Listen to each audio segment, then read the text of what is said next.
que están haciendo? Bueno, básicamente estamos haciendo un proyecto para la materia de preparación y evaluación de proyectos en la Universidad del UPB. ¿Ya? ¿De qué carrera? Básicamente, eh, bueno, Abner y Rodri son de la carrera de economía No, ¿Ya? no, yo soy y yo de estoy, sistemas. ya, perdón, Abner. De sistemas. Bueno, sistemas, economía y ingeniería comercial. Yo estoy en ingeniería ¿Ya? comercial. ¿Ya? Este, Bueno, hemos decidido trabajar juntos y juntos también, bueno, con otras personas que están reuniéndose con otro experto en snacks. ¿Ya? eh, Hemos decidido crear este producto que pretende solucionar una problemática aquí en La Paz, que es más solucionar la cuestión de tiempo, porque no existen muchos snacks que tengan, digamos, valor proteico, la mayoría son snacks, digámosle, de comida chatarra. Entonces nosotros queremos proponer algo que, bueno, sea sano, ¿no? Para el consumidor. Entonces ¿Ya? hemos escogido un snack que está hecho de charque de llama y, bueno, queremos saber cuáles son sus valores nutricionales. Queremos saber, bueno, tenemos aquí algunas preguntas más específicas, ¿verdad? ¿Ya? Sí. Bueno, A ¿le ver. parece si... Sí, sí, en lo que les pueda responder con todo gusto. Bueno, Si es que necesitan una en detalle, digamos, lo que son los información nutricional de cualquier alimento, se necesita evaluarlo, se necesita hacerlo con más detenimiento, digamos, ¿no? Por si acaso, pero a ver, veremos cómo los puedo ayudar. Ya. Antes de iniciar algunas preguntas, quisiéramos preguntarle, bueno, su nombre completo, si nos puede dar su nombre completo, cuál ha sido la carrera que ha estudiado y cuál es su experiencia acerca del nutricionismo. Ya, bueno, mi nombre es María Isabel Cariaga Crespo. Soy nutricionista. Formalmente mi carrera es nutrición y nutrición dietética, digamos, o clínica y ciencia de los alimentos. Esa es mi carrera como tal. Em, Mi especialidad como tal ha sido trastornos alimenticios, pacientes con trastornos alimenticios y he trabajado dentro de lo que es la consulta privada desde el año, desde el año 2000. Y antes de eso he trabajado brevemente en un proyecto en el despacho de la primera dama, que era un proyecto piloto que lo hacía la OPS OMS de desayunos escolares. Era un programa piloto en el Alto, donde se ha elaborado las raciones líquidas y la ración sólida para fortificar la alimentación de los niños en este programa piloto eh, con hierro, ¿no? Entonces se ha elaborado. En realidad éramos dos profesionales en nutrición que hemos elaborado el perfil nutricional y una empresa nacional ha elaborado estos alimentos con ese perfil justamente para que reciban estos niños un alimento ultra fortificado con hierro, justamente por los altos índices de anemia en esta población. Eh, Después de eso, básicamente me he dedicado a lo que ha sido consulta clínica médica y he hecho trabajos de consultoría con eh, restaurantes o cadenas, digamos, de alimenticias acá para elaboración y mejoramiento de menús, uno de los cuales ha sido Alexander, con lo que han sacado su menú fit y todo lo que ha sido la adecuación de sus menús para pacientes con necesidades específicas como diabetes, celíacos, etcétera, etcétera. Ese es más que nada mi perfil.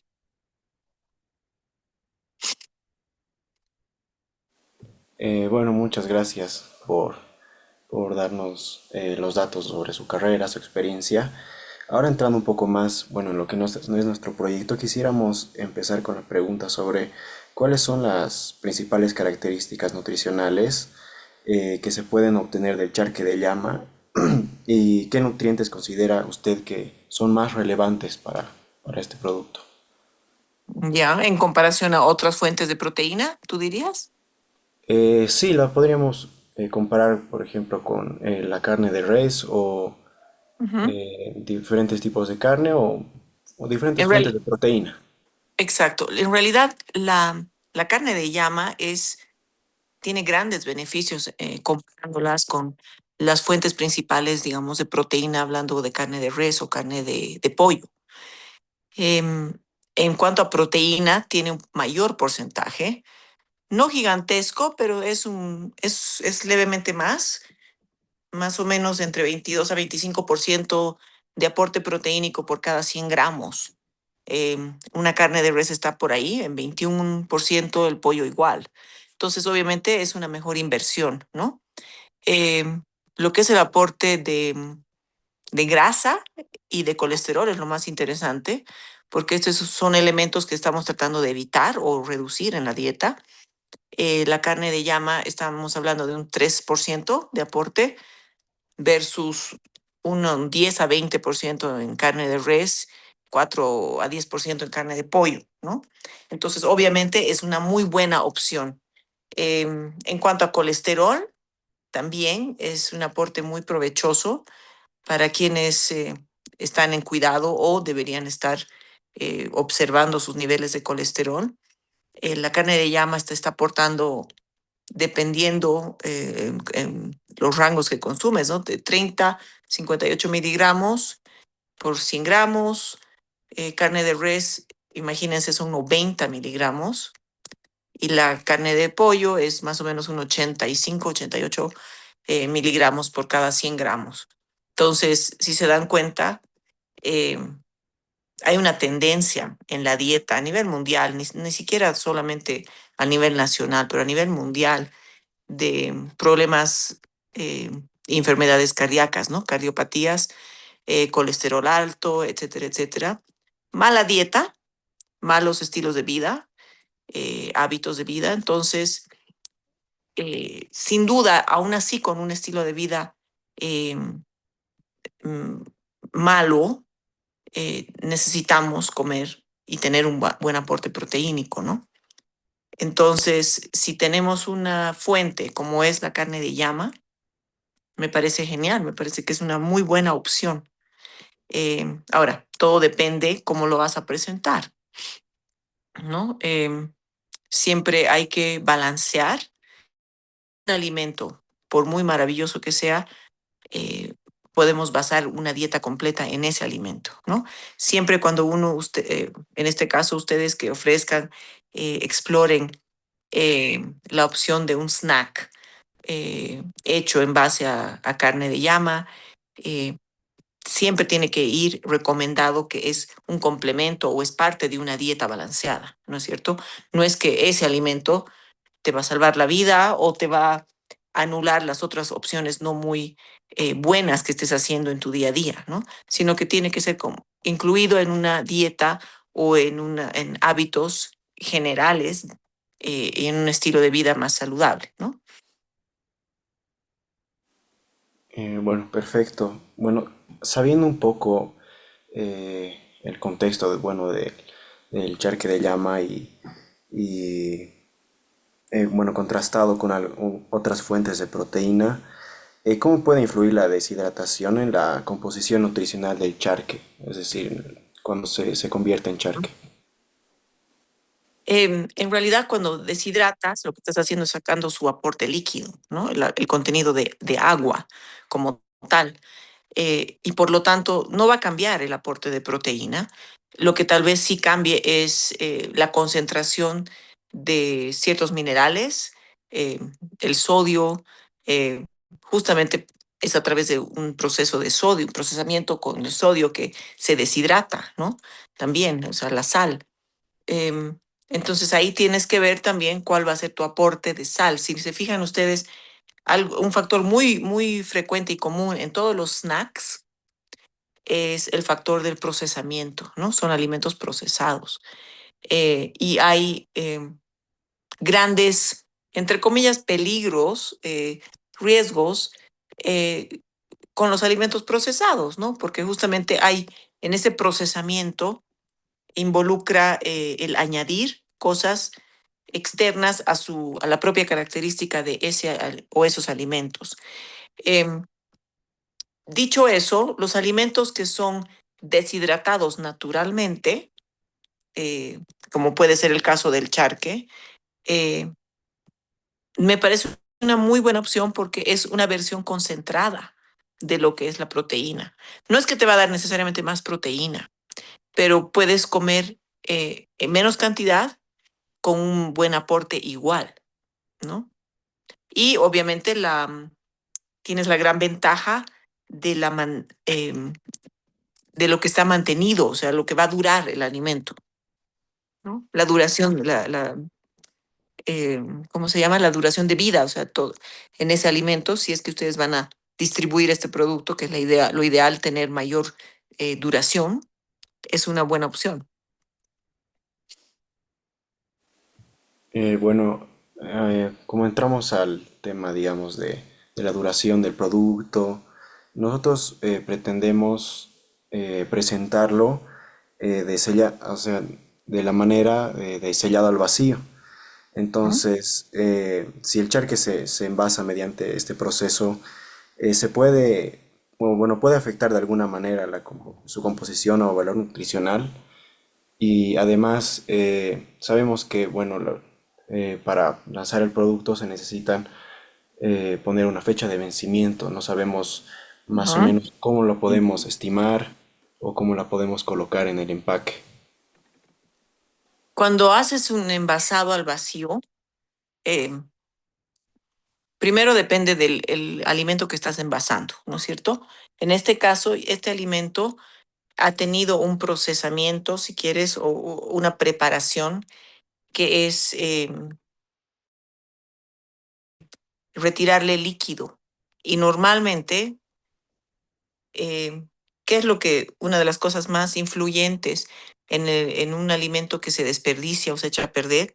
Es el componente agua, ¿no? O la humedad en el alimento. Entonces, mientras menos humedad, estás asegurando una mejor duración, ¿no? Por un lado, el alimento como tal. Segundo, el tipo de envasamiento, almacenamiento, porque ese envasado va a ser un almacenamiento hasta el momento de ser abierto, ¿no es cierto? Entonces, si se hace correctamente, realmente sin dejar, o sea, ¿no? Retirando todo el oxígeno de ese empaque, tiene una duración de largo alcance, de largo alcance. Yo diría por lo menos un año. Obviamente cuando ya se abre, ya la duración se vuelve a su mínimo, ¿no? Porque ya está en contacto con oxígeno. Y obviamente con esa mano que entra, que agarra y toda la contaminación que implica el que el empaque esté abierto. Pero un alimento así, fácilmente un año, si no es más. Bueno, bueno, otra pregunta que teníamos planteada es, ¿qué importancia tiene controlar e informar el contenido de sodio en un producto como el nuestro para el público? Mm. Cualquier producto, o sea, en Bolivia, yo he trabajado por buenos años en el Ministerio de Salud hace mucho tiempo atrás, cuando había, y no sé si ahora existe, una oficina de nutrición. Y aún así, nunca se ha podido em, hacer una ley de alimentos, ¿no? La ley de alimentos estaba, em, estaba, digamos, dirigida a velar justamente por la protección al consumidor, para que todas las etiquetas de los alimentos por ley eh, sean fidedignas con su contenido.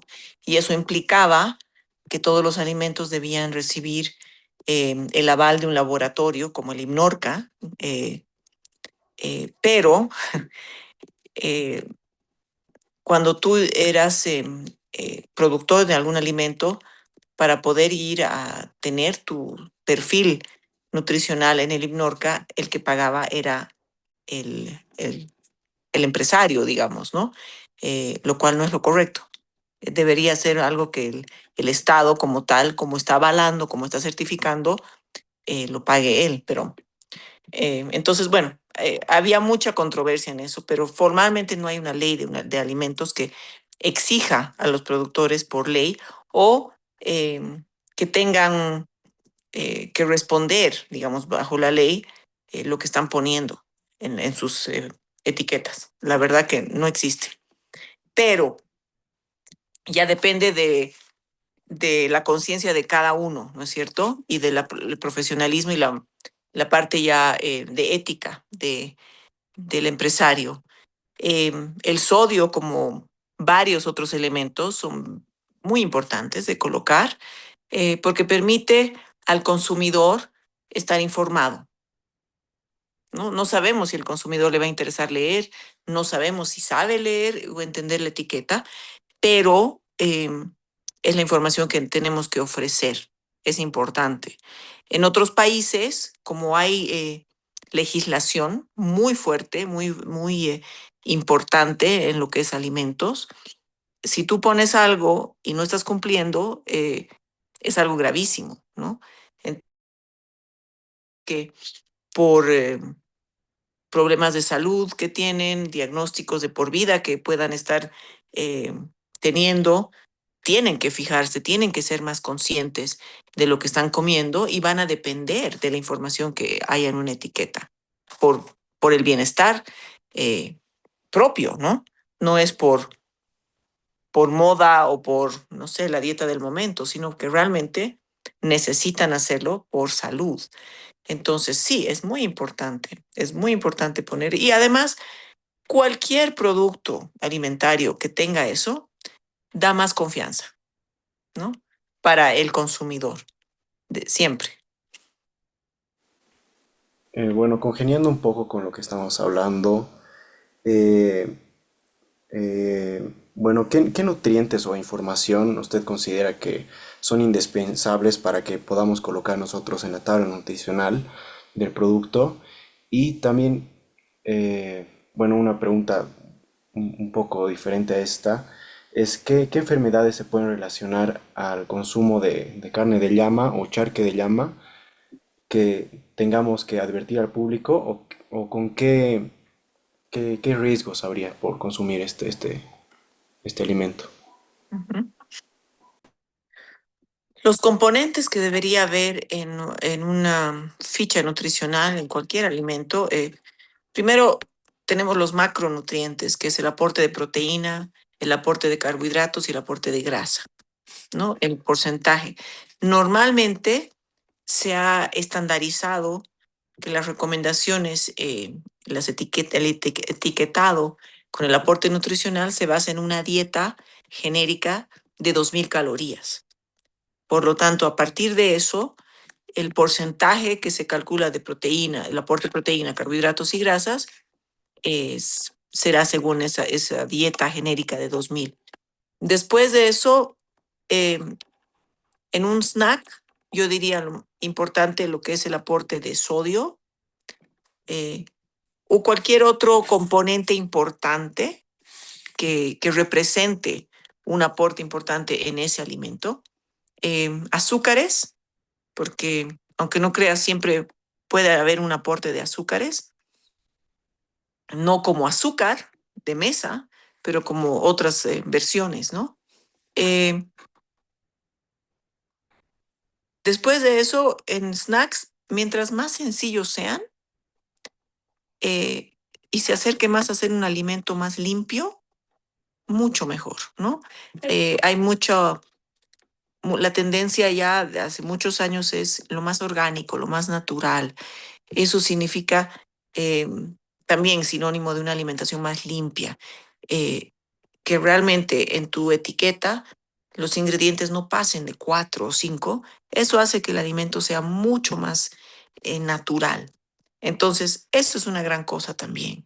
Eh, no sé si han visto alguna vez etiquetas de chisitos, son montones de ingredientes y la mayoría son componentes químicos, ¿no es cierto? Entonces, si uno se da el tiempo de leer y observar y interesarse en esos componentes, pucha, ya la va a pensar 2 veces antes de comer cosas así. Entonces, es lo más interesante es que sea algo natural, que sea algo con lo menos posible y no el no anunciar o no informar al consumidor. Eso es otra cosa. Pero si un producto que es una carne de charque, los elementos no deberían ser más de 4 o 5. O sea que dentro de una categoría de alimento saludable entra perfectamente. Ahora, como riesgo, como em, algo que sea nocivo para la salud, em, no sé si han visto en algunos alimentos, en algunos países ya por ley tienen que poner, digamos, una etiqueta así como de eh, peligro, este alimento tiene mucho azúcar, mucha grasa saturada, etcétera, etcétera. Ya el consumidor toma la decisión si lo consume o no, pero por ley están obligados a colocarlo. Con un snack así, y además que no hay leyes acá que te obliguen a hacerlo, pero vale la pena poner algo como que esto puede ser, este snack o este alimento puede formar parte de una dieta bien balanceada, no que esto va a ser lo que te va a salvar. No te bases en esto como tu aporte único proteínico, ¿no? Sino que esto puede formar parte de una dieta bien balanceada y equilibrada. Un mensaje así, eh, yo creo que es lo más correcto.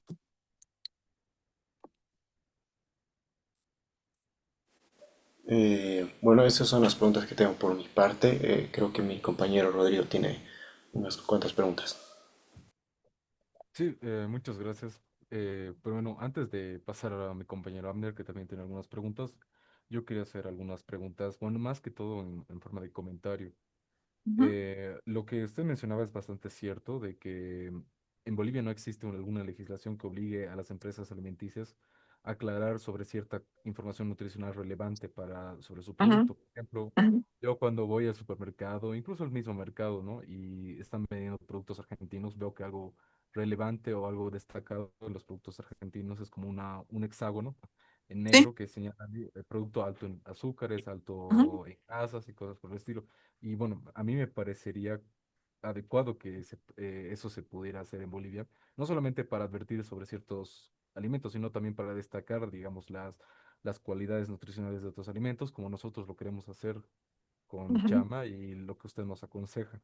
Sin embargo, también quería preguntarle, y bueno, también a modo de comentario, es ¿cómo usted ve el hecho de que ahora que vivimos en una época donde hay mucha información, o sea, hay alta información y seguramente va a ser mucho más de aquí en poco tiempo, ni siquiera le puedo decir en unos años, capaz en semanas o meses, ujú, pero si bien existe mucha información, no toda la información es, por decirlo así, adecuada, correcta y se aprovecha, digamos, no por decirlo así, la ignorancia de la gente, sino pero la falta de conocimiento básico que existe.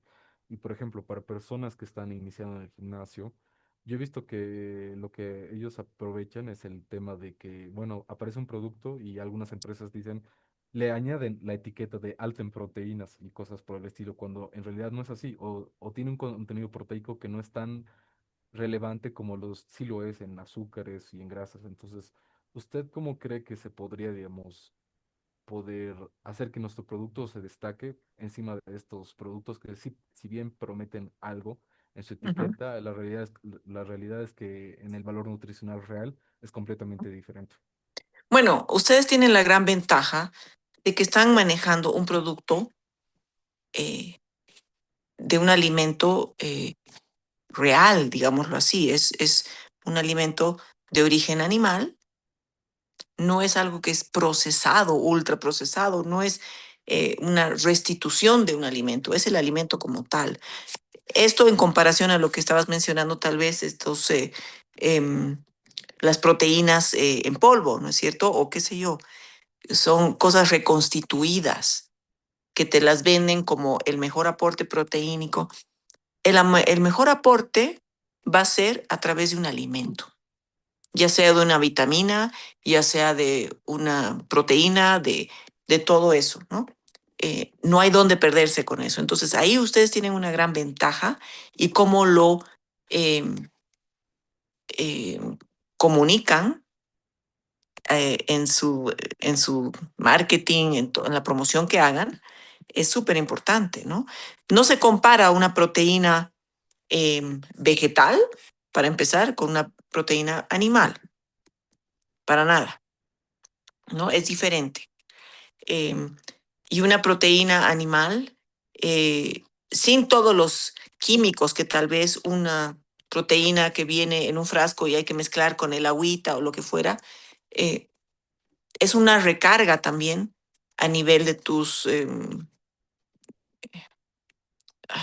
riñones, ¿no? Y ese es un problema terrible con las personas que llevan sus prácticas supuestamente saludables a extremos, especialmente el gimnasio, ¿no? El consumo de creatininas, etcétera, etcétera, en cantidades excesivas, pensando que eso va a darnos un mejor rendimiento o mejores resultados y más rápidos, te, te recarga los riñones y te puede generar inclusive problemas muy serios a nivel renales. Eh, Eso tienen que remarcar, porque eso nadie te lo va a refutar.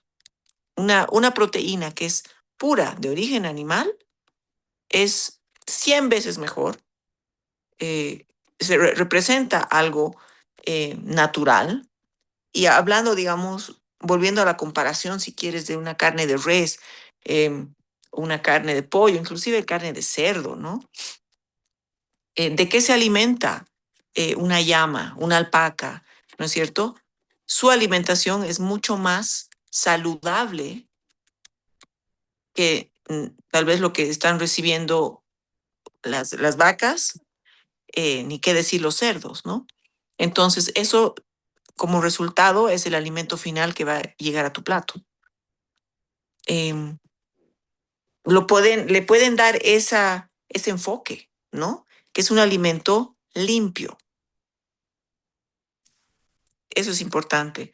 Y claro, la información, o sea, imagínate, cuando yo estaba en la universidad hace miles de años, obviamente se hablaba de todo el tema de, de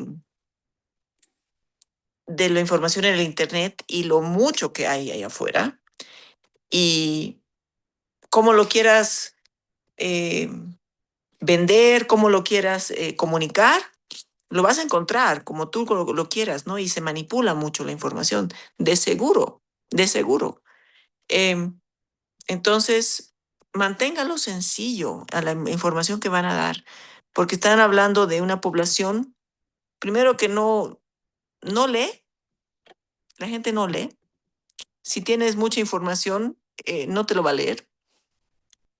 Entonces, em, básense en mensajes cortos, sencillos y que capten la atención de tu consumidor. ¿Por qué va a escoger eso? Primero, pueden poner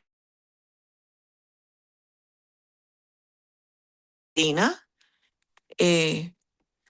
sin aditivos, sin, qué sé yo, o sea, todo lo que uno pueda estar recibiendo en, en un polvo, ¿no? En un aporte genérico de proteína.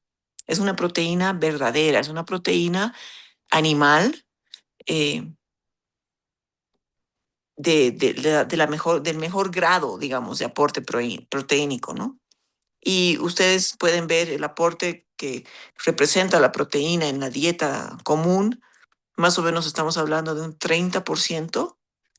Y es un rango, en realidad, porque depende de la persona, ¿no? Puede ser, si es una persona, si es un niño adolescente, su necesidad de proteína va a variar porque está en una etapa de crecimiento. Si es una persona que hace ejercicio con mucha frecuencia, igual su aporte de proteína debería ser un poco más. Si es una persona en la edad de adulta mayor, también, porque a partir más o menos de los 55 años hay una degeneración en lo que es el tejido, ¿no? Y la musculatura, etcétera, etcétera. Pero se llega a un promedio más o menos que se debería estar aportando un 30% de la dieta de proteína. Entonces, hablar de la calidad. Ustedes tienen un producto de alta calidad proteica. Listo, muchas gracias por el consejo. Ujú. Bueno, bueno, igual tenemos poco tiempo aquí. Afortunadamente hemos preguntado todas las dudas que teníamos. Su aporte, bueno, es de mucha ayuda para nuestro proyecto y agradecemos que se haya dado el tiempo y la buena voluntad, ¿no? que Ujú. se tiene para ayudarnos en nuestro Por, proyecto. Por Ceci, de verdad que por Ceci lo hago. La quiero mucho a la Ceci. Muchas gracias. Ujú. Igual la quiero hacer, sí. Les deseo mucha suerte. Me alegro mucho que estén incursionando en eso. Sí, Muchas muchas gracias. gracias a usted. Muchas Y apenas gracias por su tengamos una tiempo. muestra del producto, le vamos a hacer probar para que nos dé su opinión también. Buenísimo. Bueno, eso sería todo. Hasta luego, que le vaya muy Hasta bien. luego. Muchas Hasta Gracias. luego, gracias. muchas gracias por su tiempo. Chao, Muchas gracias. gracias.